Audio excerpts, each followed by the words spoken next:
बघा ह्या आजच्या ऑर्डर्स आहेत. ही सकाळी 10:30 वाजता 20 पुरणपोळी थाळीची ऑर्डर डिलिव्हर्ड केली. मग लगेच दुसरी ऑर्डर होती, तीही प्री बुकिंगच होते दुसरे ऑर्डर्स. तर त्यांनाही 4 थाळी पुरणपोळी थाळी द्यायच्या होत्या आणि परत त्यात एक्स्ट्रा पुरणपोळ्या हव्या होत्या. मग परत तिसरी ऑर्डर होती, त्यांनाही काही पुरणपोळ्या होत्या, चपात्या होत्या, परत बटाटा भाजी, आमटी आणि हे सर्व ऑर्डर्स डिलिव्हर्ड केल्या 12पर्यंत. आणि दुपारच्या ऑर्डर्सला सुरुवात केली.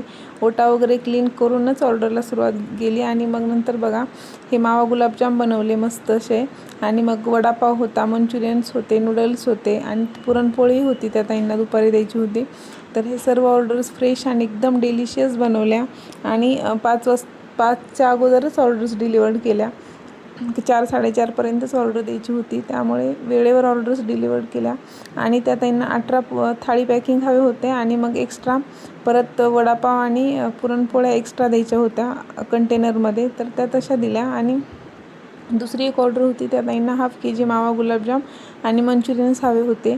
मग त्याही ताईंना ऑर्डर डिलिव्हर्ड केली. आणि खरंच इतके सुंदर फीडबॅक्स बघून दिवसभर रात्री जे माझे 3:30 वाजल्यापासूनचं एकटीचं प्रिपरेशन होतं सर्व हे, खरंच पूर्ण थकवा दूर होतो आणि खरंच अजून काम करण्याची इच्छा निर्माण होते. एवढे छान फीडबॅक्स, एवढे छान कॉल करून ॲप्रिशिएट करतात. Thank you so much everyone.